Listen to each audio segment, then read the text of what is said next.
This was the first day of shooting. Yeah.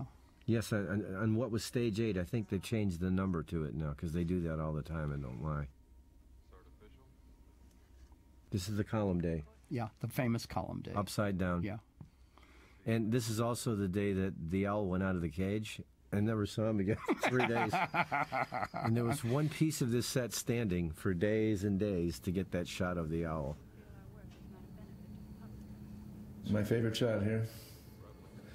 The 8x10 front projectors used for the wide-angle lenses with the photograph of a non-existing pyramid at the time. This was moved up in schedule, and an Ektachrome 8x10 photograph was made of an illustration that was painted on and a projected background so that we could get some relief from the heads and their bodies crossing over the front projected background. And to complicate things, there were the 10K lights, and they're backlighting this whole situation.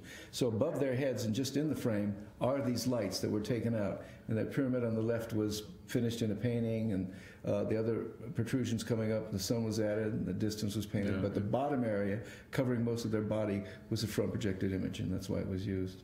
Yeah, the sun was shot separately, just as a light disc in animation, I believe, and then burned in with a holdout mat. Yeah, it was rotated so she could walk in front of it and still have a lens flare around it. And then Matthew Yursich, in the wide shots of the office, painted in the top of the columns and the rest of the sky back there. And then miniatures and light points were put into the background as if things were flying through the sky in the background back there. And some of the set lighting was finished in a painting, too, a separate painting that was used as like a flashboard to heighten up certain areas where it was dim or something. But it really a lot of elements in the shot, and so I love so much about it, because it's, you know, it's an effect, but you don't know how deep the effects went into it, the photography.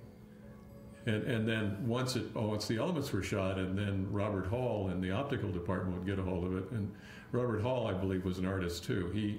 He would consider the optical printer camera like a production camera, and he'd have all these little miniature scrims and flags, and he'd get in there and work and dodge and print and work on composing the scene and making it just that much better. You're absolutely right. If you notice, we never called the optical printer guys optical printer guys. They were cameramen, optical cameramen. Yes, right. Because it really was rephotographing the image, but artistically, not just mechanically. Yeah.